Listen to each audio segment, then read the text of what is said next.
What's going on, YouTube? It's your boy J-Force Fitness back at it again. And today we're gonna go ahead and talk about the Abominable Abdominals. Say that 10 times fast. So we're gonna go ahead and target the abs, and I'm gonna show you 3 unconventional movements. Not your typical, crunch leg raises, which I do have in one of my reels on my IG. This is going to be something that is a little bit deeper in terms of getting that musculature wall of your abdominals to ensure that you have proper posture. Anyways, I'm gonna dive into that as soon as we roll this intro and get back.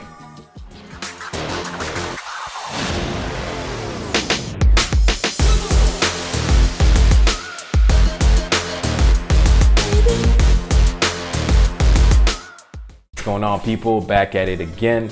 All right, so like I said, we are gonna talk about the abdominals. Now, the first thing that I'm gonna go ahead and go over is, a saying that is said in the fitness world, and it's been dragged for a long time. So basically the saying goes that abs are built in the kitchen. Now I'm gonna say this is false. How can I be so blasphemous? Right, well, the reason why I'm saying that is because the abdominals are a muscle just like any other body part, right? So just like your bicep, just like your glutes, just like your pecs, right? So these are muscles that can be hypertrophied. To hypertrophy or hypertrophy basically means to grow, right? So it means to develop, get bigger, so on and so forth. So an example of that would be bodybuilders work into the rep ranges where hypertrophy is their main goal, okay? So the abdominals are the exact same thing. Now, if you work into this rep range for the abdominals, now they're gonna grow, and what's gonna happen is that you're gonna be able to get away with a bit more body fat percentage. And a good example I can use is to be skinny and maybe have 10% body fat and have abdominals. It's basically gonna be the equivalent of being overweight and having a booty, right? So I do have booty building blocks, this series. I have part 1, I got part 2 coming.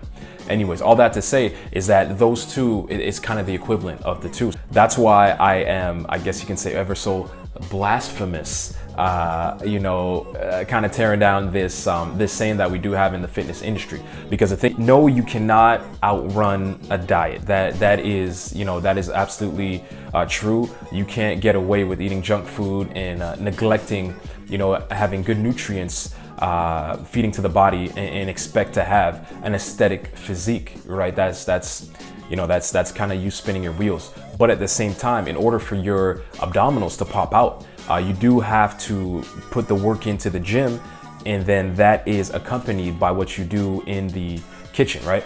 So basically, I just wanted to kind of let that sink, get that out there. Obviously I might get some flack for that because a lot of people are probably married to that concept because has been embedded, in our mind for that long. But that's just my stand, and that's just my thoughts on what that is, right? So anyways, now we are going to get into a little bit of the anatomy of what we're going to work in terms of the 3 movements that I have scheduled for you guys. So the first of the abdominals that I want to work with is the Rectus Abdominis. Now the Rectus Abdominis is basically what traditionally you would see from the naked eye. So let's say you're looking at an individual, a male or female, and you're like, oh man, they got a 6-pack or they got an 8-pack. Now that is mainly the rectus femoris, so what you see right there. Now it's separated by something called a tissue called the linea alba. So in able to compartmentalize the abdominals, this linea alba travels vertically and horizontally in sections. So if you do have a 6-pack, then it's going to travel in 3 sections horizontally. If you have an 8-pack, then it's going to be in 4. Now, what happens is this divides up the abdominals, and in order for them to pop out and kind of extend out that linea alba, obviously good nutrition needs to be sound, but also, repetitions in terms of the high reps needs to be sound as well, so that they can, essentially pop out and you can get away with a bit of a higher body percentage. Now, second abdominal anatomy that I'm going to talk about is the transverse abdominis. Now the transverse abdominis is found basically where your belly button is, and it basically wraps around your whole body, kind of like a belt. So I guess you can say this is somewhat of a internal exercise belt. So we've all seen that person in the gym with that belt that they use for back movements, or some of them just like to walk around in it. But we do have one built in. It's called the Transverses Abdominis, and this helps with stabilization and helps you be upright. If this is not worked, obviously that's when lower back pain comes into play, bad posture comes into play, and so on and so forth. So this is something that I'm going to show you how to reinforce, right? So I'm not just going to show you, the pretty stuff, for your abs to pop out and stuff like that. I'm going to show you the stuff that we, essentially need for life, right? So for people that have desk jobs and for people that have back pain and upper back pain, so on and so forth. So this is the Transverses Abdominis. Now, the last one that I'm going to go ahead and touch on, there are quite a bit more, but I'm just going to touch on these ones because these are the ones that we're going to work in our movements, is going to be the external obliques. So the external obliques are definitely that muscle that you see basically lateral to your rectus abdominis, and these help with rotation. Okay, so I'm gonna have actually a movement tomorrow that I'm gonna go ahead and put on my reel. This is going to work basically your external obliques. Now, these muscles enable you, like I said, to twist and turn, so on and so forth. And when they are in force, if you do a sudden movement, that will not take out your back, so to speak. Here in Montreal, it just seems like snow just doesn't want to stop falling. We have to continue shoveling, and sometimes when you're shoveling and twisting, if you don't have those muscles reinforced or worked, fortunately, that's when back pain can occur because you're pushing these muscles to the limit because they're non-existent or they're not as strong, and then that's when your back is going to come into play because that's what's going to take over for you performing that twist, basically shoveling the snow, so on and so forth. Oh yeah, so I'm going to show you some movements. I'm going to show you these 3 movements that are going to address these 3 anatomical areas of the abdominals. All right, so the first movement that we have on deck is called the kettlebell front rack march. Now this guy is actually one of my favorites. I really do like this movement. So as you can see in the video right here, I have the kettlebells at an upright position, making sure that my wrists are neutral. The bell is close to my body, nice and tight. And basically what I'm just performing is just a standard march. Now, the thing is, what happens is with this movement is that because the kettlebells are somewhat heavy, that is forcing my abdominals to activate to keep me from basically going forward, right? So falling forward. Now, by doing that, also my lower back is engaging. Like I said, the abdominals are engaging, my rectus abdominis. And then now I'm incorporating the march. And with this march, the legs coming up and down in a somewhat methodical way. What happens is here, what's going on is that my abdominals are now being engaged now that I'm moving, because it has weight that is forcing it to stay upright, and now it has external movement, which are my legs marching up and down, to keep it and stabilize it even more, right? So this movement is definitely one of my top movements. I really like it because it looks simple. It looks like, nothing is really going on, but because of those factors which I mentioned, the weight in the front and the movements of the legs, or the knees rather, what happens is that your core is lit up the whole time. And also what would help is that you squeeze and you engage the core as you are doing this march. All right, now the second movement is called a banded dead bug. Now this guy works a lot of your transverse abdominis, so basically that internal belt that we spoke about earlier, as well as it works a bit of your rectus spinae, and of course it's going to work a bit of your rectus abdominis. Now this guy, I love this guy so much because it looks extremely simple, and it is extremely simple to perform.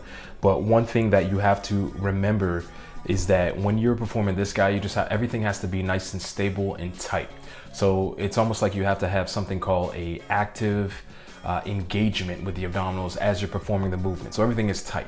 You're not just going to move, the legs back and forth, so on and so forth. Everything has to be tight, contracted, and you have to brace as if you're, about to get receive a punch or something like that. So this movement is very, very good for stabilization. If you are into the big 3 movements, so the big 3 movements are bench press, squat, and deadlift, this guy is right up your alley. Also, this guy is excellent for just everyday life. So anyone that may be experiencing any type of back pain, or anyone that has a sit-down job, which I mentioned earlier, this is going to reinforce that internal belt and ensure that you're going to keep that upright position, torso, and making sure that you're not going to have you know, something we call kyphosis, which is that upper back rounded, or you know, have the weak abdominals, so you're bending at the trunk, so on and so forth, right?